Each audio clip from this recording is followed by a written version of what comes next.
with our grammar, with our spelling, and as well as the language usage. Okay? So now, teaching and learning a language is a liberating factor.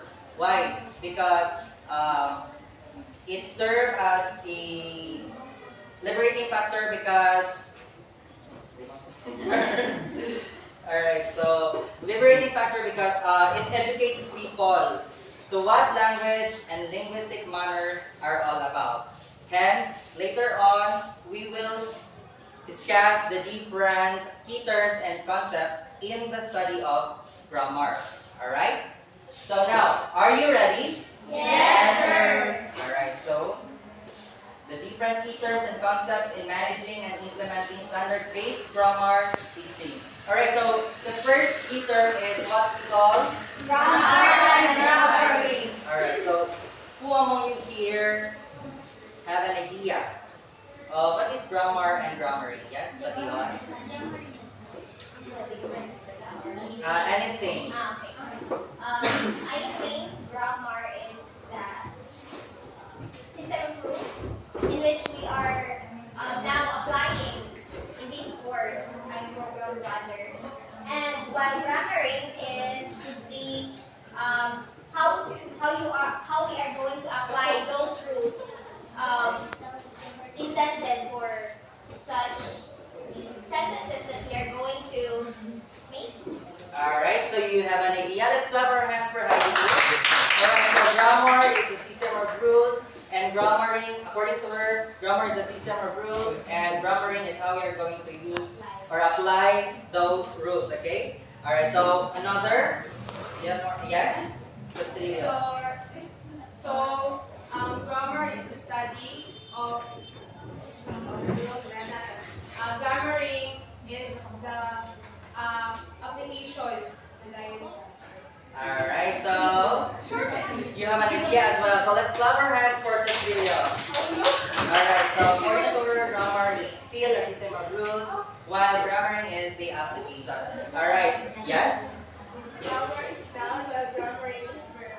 Grammar is noun, while grammaring is verb. The grammar is Okay, the so grammar. later on you will know if that is applicable or that answer is applicable to what really grammar and grammaring are. Okay? Alright, so thank you so much. Do you have any more ideas or answers? Alright, so I guess you are ready for the next one we have. Alright, so can you read all together? Grammar. The whole system and structure of a language or of languages in general. The study of words and sentence structure. Alright, so system, the whole system.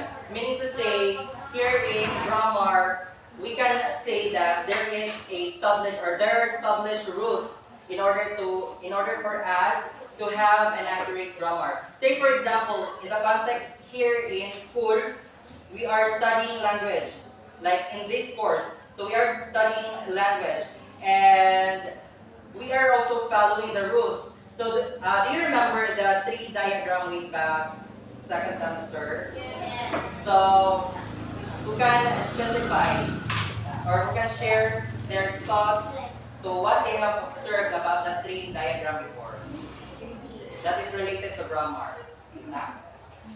Yeah, because it is the study of words in order for us to create a sentence. Sentence What have you observed with the tree diagram before? Yes, Sarona? Okay. The tree diagram refers the sentence that noun phrase that verb. 5, which is the noun phrase and the verb phrase. So in the noun phrase, it is included there, the noun. It could be naapod dito ang article. Okay, say for example, the girl is playing. So article ang una. So, di ba, can you remember the pattern sa noun phrase and as well as sa verb phrase? So by following the tree diagram, I myself can really say that we can establish or we can have a appropriate grammar, or we can observe the grammar there. Okay? Alright. So it is the study of words and sentence structure. So as we construct our sentence, we have to be conscious with the words that we are using, if it is related to each other in order to convey or to construct the sentence accurately. Okay? Alright. So do you have any question about grammar? Alright. Alright, now let us proceed to grammaring. Alright, can we read all together, please? Grammar Freeman says, grammar can be seen as a fifth skill. The ability to use grammar structures accurately, meaningfully, and appropriately. Alright, so grammar is the whole system of structure. Now, according to Larson Freeman, he or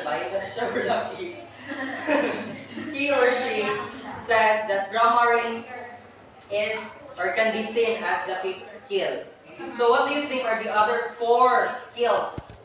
The macro skills. The macro skills. So what are the macro skills? Reading, writing, listening, speaking. Wow, very good.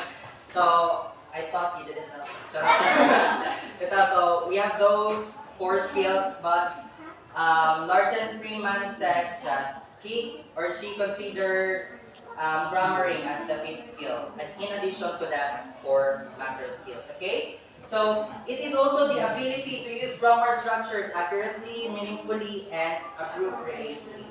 Alright, so now it is the ability. If grammar is the whole system or the whole system of structure, now it is your ability. Grammaring now is your ability. So way back to the answer, going back to the answer of Stephanie, right? Katong now of verb.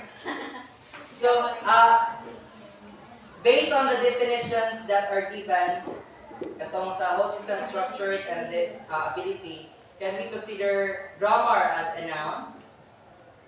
No. Noun? Yes. Yes? Yes. Yes? Then grammaring is a verb. Yes. Yeah. Yeah. Since noun is the name of person, place, things, animal, or idea. So now, grammar is the whole system structure. It is the name of a structure or the whole system. So it can be considered as an idea. Now, grammaring is the ability. So it can be considered as a verb.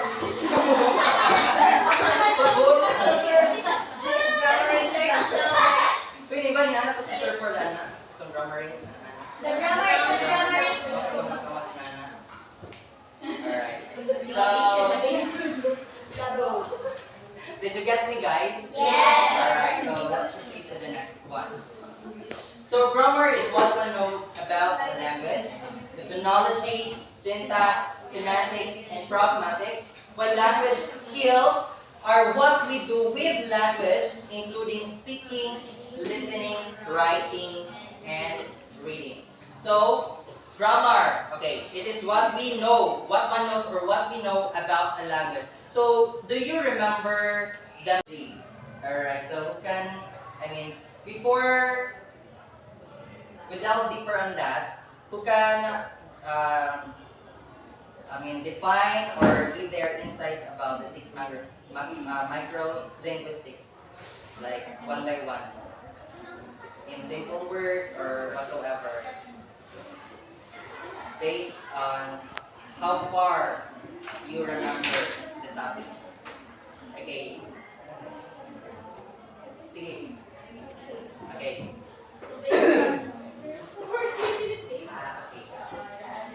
Phonetics is the study of individual sound. Phonology, how sounds are combined to make a meaningful spoken unit. Then morphology, formation of words. Then syntax is the study of combination of words. Then semantics is the study of text without context, while pragmatics is the study of text with its context. Alright, very good. So, Stephanie mentioned first the phonetics. So, when we talk about phonetics, it is the study of the individual sounds. Now, phonology is the study of phonemes in a language and the rules for their combination.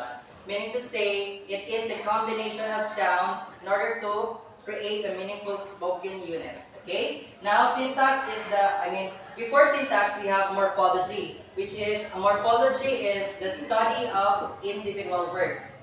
Okay? Now, syntax is the study of how we arrange words and phrases to form sentences. Now, it is the study of the combination of words in order for us to form phrases or sentences. Alright.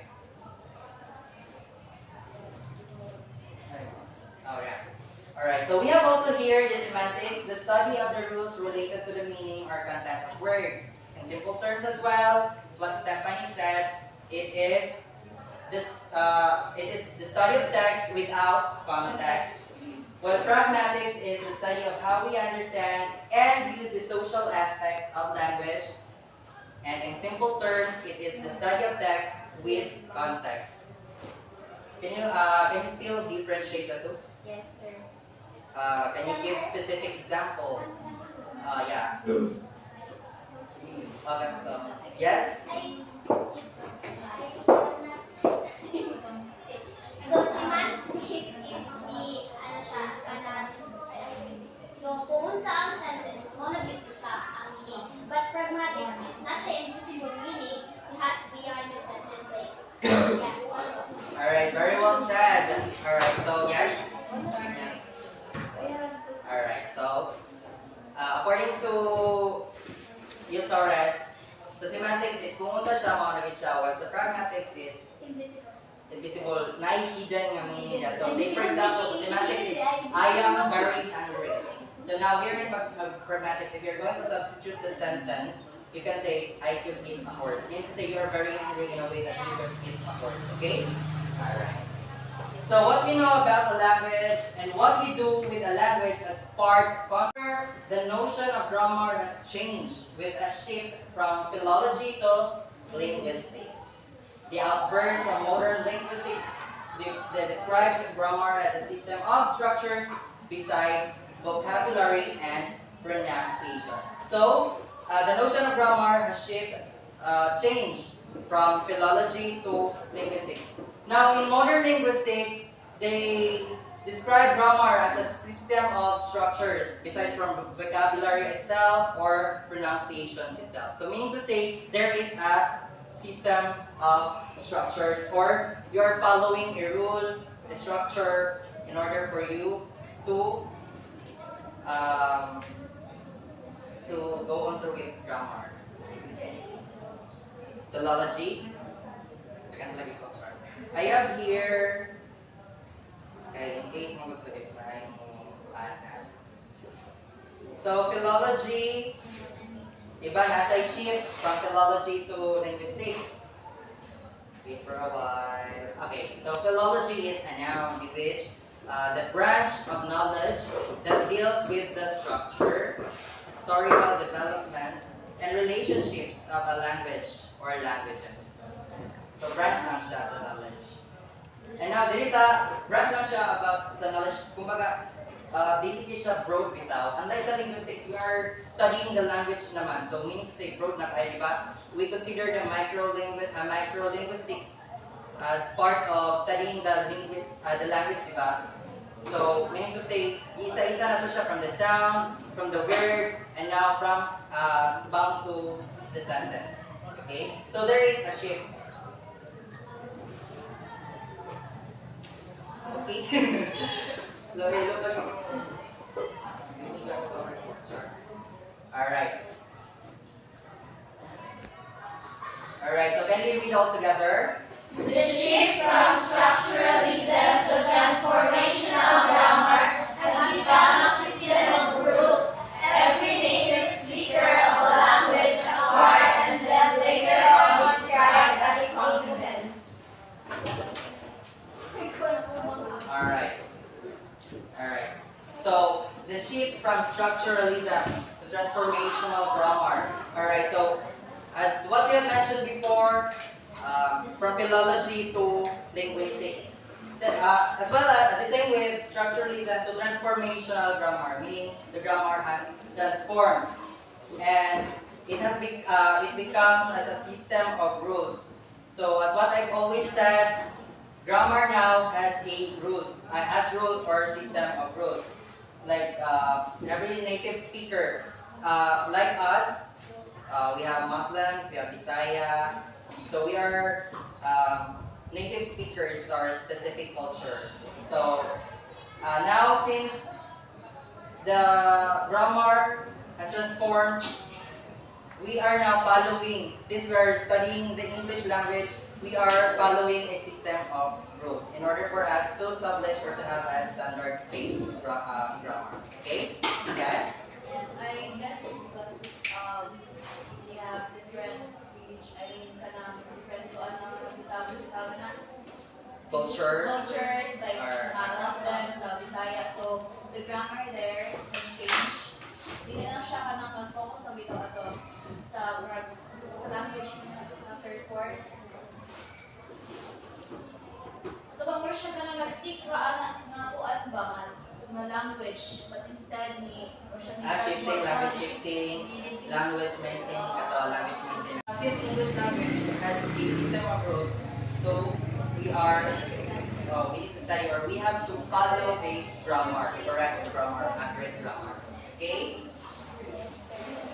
Do you have any questions now? Alright, let's proceed. Alright, now Larson Freeman 2001 gave a convincing argument on how grammar should be treated. She shared that grammar should be seen as a skill rather than purely competence.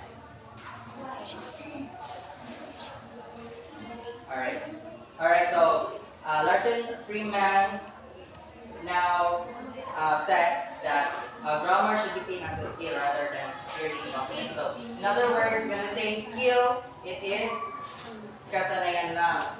So, as we follow the grammar in English language, meaning to say, nasasanay tayo. Alright? Naging skill natin siya kasi we are studying English language, meaning to say, we are also studying grammar. That is why nasanay tayo na i-follow yung rules and grammar as we study English language. Rather than purely competence, puro kakayahan. It is not innate or inborn nga.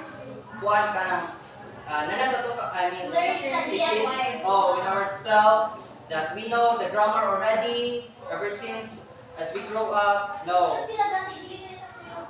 That is why it is not a purely competence or puro kakayahan without mo inborn or innate. But instead, it is a skill, kasanayan. Meaning nasasanay tayo because we are learning, yes, na-adapt natin siya. Okay? Yes. Alright. Do you have any questions? Very good. Alright, so can we read all together? She postulated grammar to be the fifth skill, together with listening, speaking, reading, and writing, and referred to grammar as the ability to accurately, meaningfully, and appropriately use grammar structures. Alright. So Larson Freeman now postulated grammar to be the fifth skill. As what we have mentioned earlier, we have the other four skills. We have the listening, speaking, reading, and writing. And as well as grammaring is the ability to accurately, meaningfully, and appropriately use grammar structures. So now can you now see the difference between grammar and grammaring? Yes, sir. I think not everyone because the others didn't answer. Alright, now can you see the difference or do you already understand the concept of grammar and grammaring? Yes, sir. Alright. So, who can read? Ani. Grammar is much more than knowing rules, though it is part of the construct. Alright, so can you remember what I said earlier? That what we know about a language and what we do with a language has sparked controversies about their blurring boundaries, according to Benima 2015. So first, as we delve deeper with our discussion, we have mentioned from structuralism to transformational grammar, from philology to linguistics, and now we can say that they already included into this, or they got to the point like nabot sila dahil ani ikan ato nga process until ani nga process until ani. So grammar is much more than knowing rules, so it is part of the construct. grammar involves sensitivity to usage because grammar is more flexible than what we think. So as what your classmates said earlier, mga doy lang i-share. Okay. Alright, so every time we speak or write, we always consciously or unconsciously involve ourselves in doing grammar. In what particular situations? So we every time we speak or write, we consciously or unconsciously involve ourselves in doing grammar. Yes, very good. Oral recitation. What about oral recitation? Sir, ganito daw. Murag language breakdown sa kaya. Di ba? Di ba jud tanang panahon nga ini oral recite kanang kabalo na bigay siya kasi tanan ng istorya like for example ikaw lang ang nating sa reporter pero wala ni kay idea na so usahay kanang murag sa kawan ito bitaw nga ug nimo og idea murag mahibutan na lang nga conscious kay kasi mo ipang storya so dili ka dapat mag kanang nakataka after mga words kay especially kita karon nag-alert na ang tawag ingana dagan na tang na like mga courses before so murag karon bitaw kay lahi na kayo kay kanang simple lang bitaw na phrase sa kanya storya kay dahil na rin ako ay sakto ba or ingana murag so siya like that. Yes, sorry. So, example po is kanang tawag na atay kwan lang o kanang conversation lang na normal conversation. Tapos, dili man nato ma-kwan, di ba, is maka-student ng English man. Usahay is like ma-kwan daw nato, mamali atong grammar din, conscious na rin, ato din siyang makuhan, ato siya, ay, dili, ay, kwan dahil sa pagkabuan, ay, where pala, ano ba, maka, so, conscious. Okay, so our next topic is all about grammaticalizing or grammaticalization. So, grammaticalization was introduced by the French linguist Antoine Millet in his 1912 study, which was the evolution des formes grammaticales. Okay, so according to him, there are 4 types of grammaticalization. So can you read everyone? Semantic bleaching, morphological reduction, phonetic erosion, obligatory revision. Okay, so originally, sa among topic kay phonetic erosion na siya, but include na lang ako siya since part naman gapon siya sa grammaticalization. So now, let's proceed with semantic bleaching. So who can read and give like a little insight? Okay, so so it is also known as systematization, which has been seen as a characteristic of grammaticalization. So, like for example,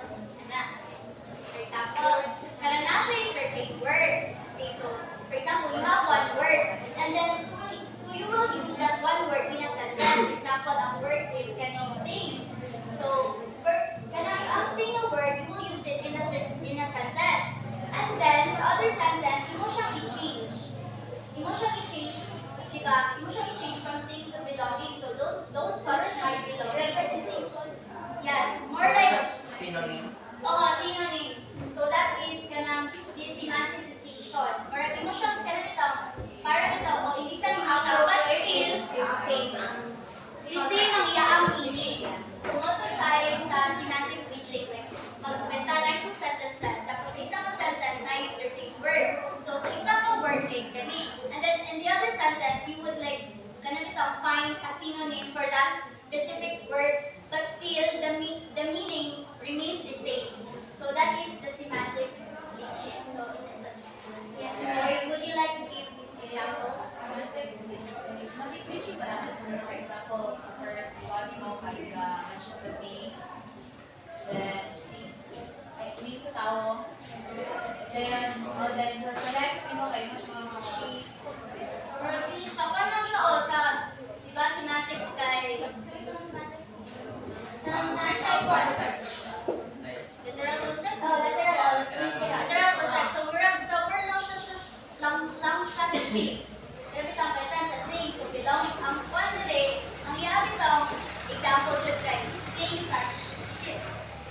word. So, don't touch my ship.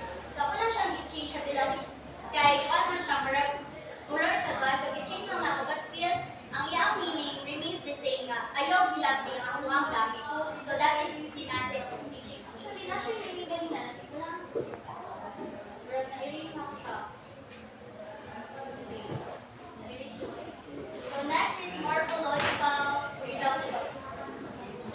Okay. Morphological reduction. Once a linguistic expression is changed from a lexical to a grammatical meaning or teaching, it is likely to lose morphological and syntactic elements and characteristics of its vocabulary.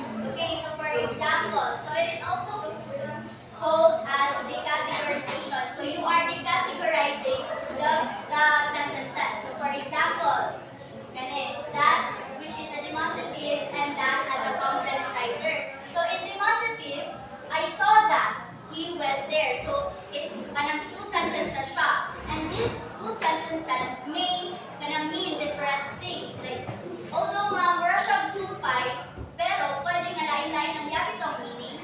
So I saw that. Then pwede po din nga he went there. So it could mean is it already understood?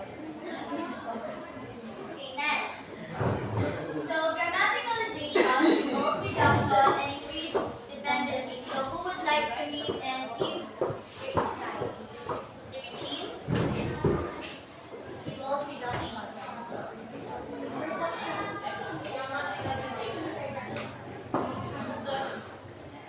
In my understanding, it might be a reduce a word or words in a sentence. Okay, exactly. Thank you for that. So grammaticalization involves reduction or like you are reducing a certain letter to a word.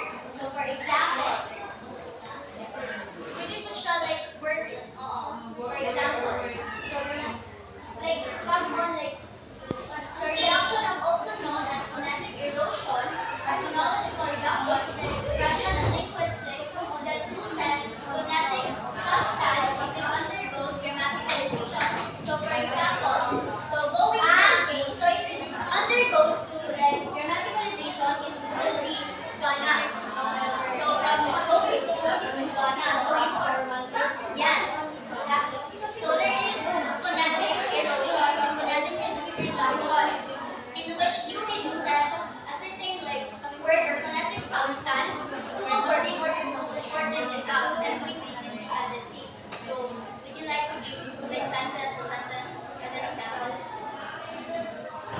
For example, I will see you later. I am gonna see you later. So there is grammaticalization, specifically phonetic reduction that is happening in this sentence. Like come on, like what? Like kuan. Kanang example sa word na come on. Like ang on siya.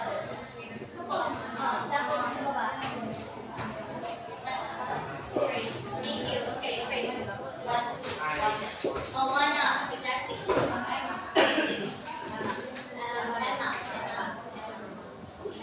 I gonna go? Cannot. Can. Can. Isa pa. Would na. Like for example, I kanang don't know. Do know. Ano to? Do know ba? Mura siya from formal writing, mga siya to informal writing. Kanang masabot na ginagawa siya. What do you know? Because without she's in kanang dili ko na lang because like cause so later ay informal tayo siya. Dili siya dili siya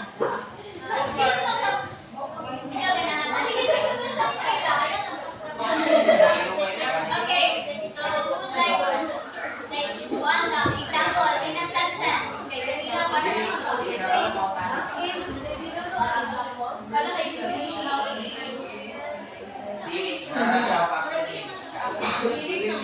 Another question.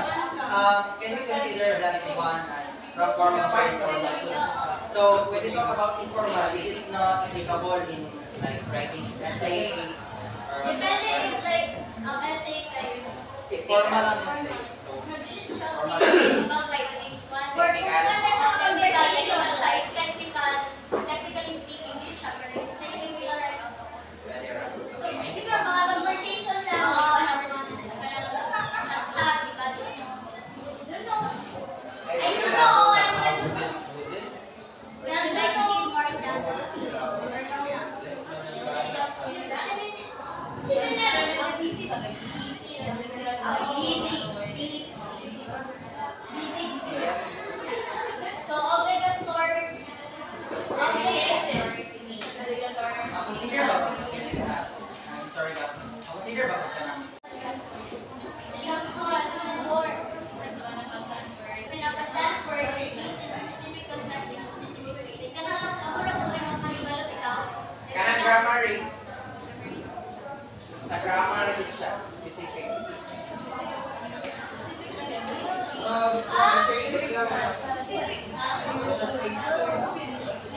Like, naman siya yung content word, like, there's a effort na, or instruction na kasi consultants, or there's a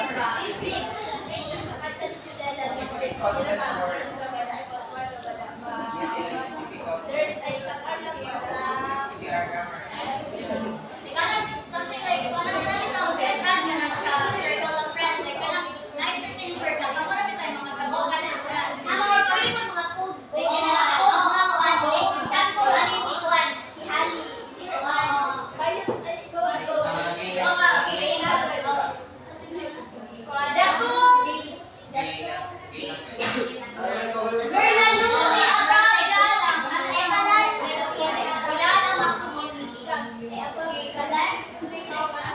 Awas ako overtime.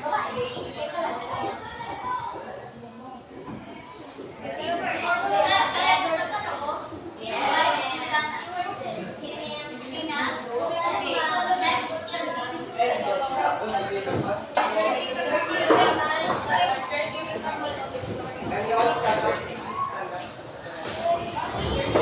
And I would like you all to stretch your arms up and stretch legs. Stretch. Stretch hard. Stretch. And put it down straighter. Then stretch your legs. Then 1 foot forward and then inhale. Inhale. Exhale. Breathe in. Breathe out.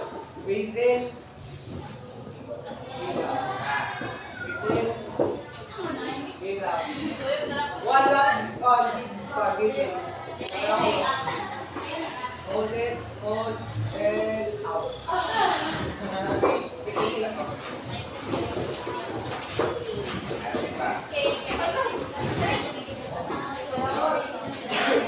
Good afternoon, everyone. So I will be your third topic, error correction and feedback. Now, you can give me an idea about error correction and feedback. Just a short definition of your own idea about error correction and feedback, Mr. So when we talk about error correction, means say you naka-error ka and you are being corrected by someone. Now feedback is just like giving their judgment or the feedback after, say for example, after you were reported, so the teacher gives feedback on what is your performance. But if you made something wrong or you have an error upon going through the discussion, so meaning to say you are being corrected that you made something wrong and you have to correct that one if babalik siya na Okay, thank you for that idea. So, okay, error correction means by error that error can be corrected or cannot be corrected. This error error can be avoided or cannot be avoided. can be corrected.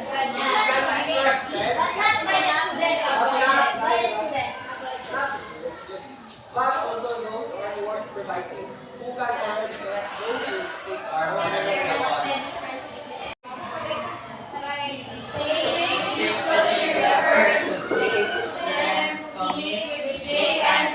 Themselves once pointed out to them. But when it comes to errors, these are mistakes which students cannot correct themselves and therefore need an explanation. Okay, so let's just focus on errors and mistakes first. The first thought when we heard of slips or misspoken, diba on errors, correct? Or error, mali. Right? Error. When it comes to reporting, I mean someone is criticizing your work or when you are reporting, of course, they are going to give you feedback, diba? So just focus on sa point ng error. You are unaware of your errors during your performance, diba? Somewhat while speaking in front, you try to, your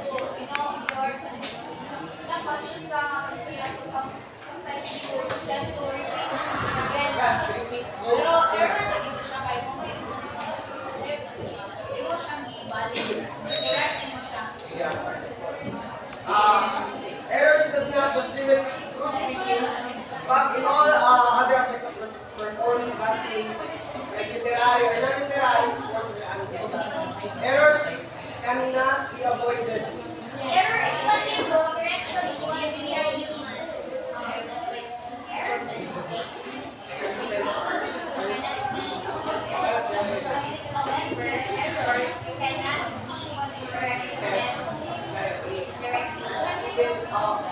But yung error, if someone telling you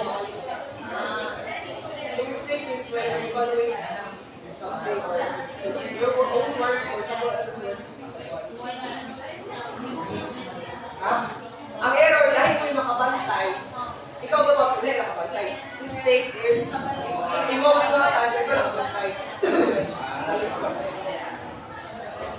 Okay, everybody. When teachers respond to errors, it should be viewed as teachers giving feedback, helping students to reshape their knowledge and telling them how to rightly. They are wrong. Okay, you can simplify those words. Yes. Get it. And you simplify your the text in your own thoughts. Okay, constructive.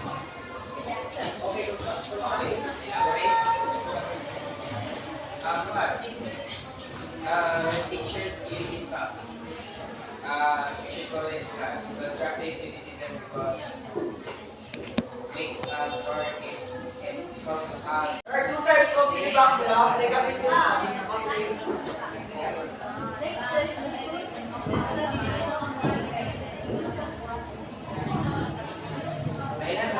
The teacher's reaction towards errors, students have to impact is very important. Why? Why does teachers have to pay attention on errors of the students?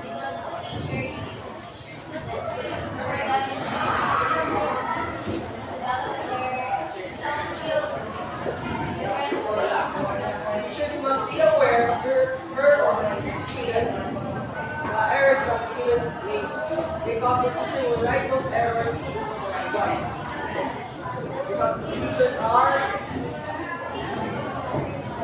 facilitators, and somehow teachers will teach those students to become the next facilitators or the next. So positive feedback is okay. Affirm the students' response to correctness. Negative feedback. Negative feedback, error correction, corrects the faulty language behavior of students. Okay. Is it correct that the facilitator or the critical interrupts the performer before the performing when he's about to give a feedback or she's about to give a feedback? No. When someone is performing, always the feedback will always be in the end of the performance. You cannot stop that. Hindi mo siya makikip o down with it because the error correction before upon after nasa performance. Hindi mo siya pwede ka muna until sa ilang because there are other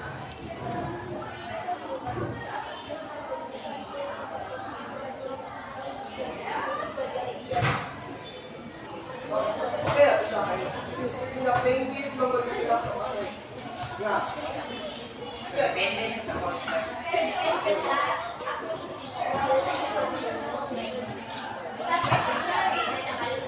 Positive feedback po lang kami. So, ano, atong first instance na atong itanong siya, negative siya, na pag negative part, may number positive part. Pero again, basta feedback, ano, the end mo siya. Because, and napos siya yung type mo niya, personal ang pagkakasi feedback, or general niya, ang uban makabalukod sa feedback. Diba? Kaya mga tagal feedback basta project to improve, not to disimprove. Diba? Okay, so negative feedback na po. Negative feedback, error, correction, corrects the faulty language behavior of students. Say, the instructor or the facilitator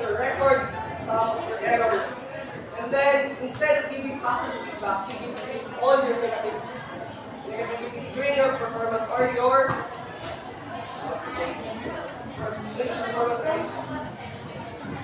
like the word negative feedback does not mean nga negative ang yata.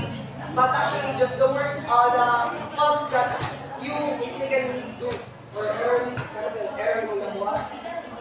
Wala yung negative feedback. Wala na siya praising because di ba sa positive feedback kay you did good, anak. You did good, very good, and yung mga part up, yun lang naman. There is a negative feedback. It's all about your pagkulang. Kulang. Oh, however's. Mas examples, however's. Walang negative feedback. Like, there's no positive na good job, it's not ito nga. You got, however, you can improve this part, that part, alam. Wala yung negative feedback. Examples of positive feedback. Please all read. Confirmation. I like how you pronounce X. Can you try it once more so that sounds more like it is pronounced in target language? Maraming target language like it depends on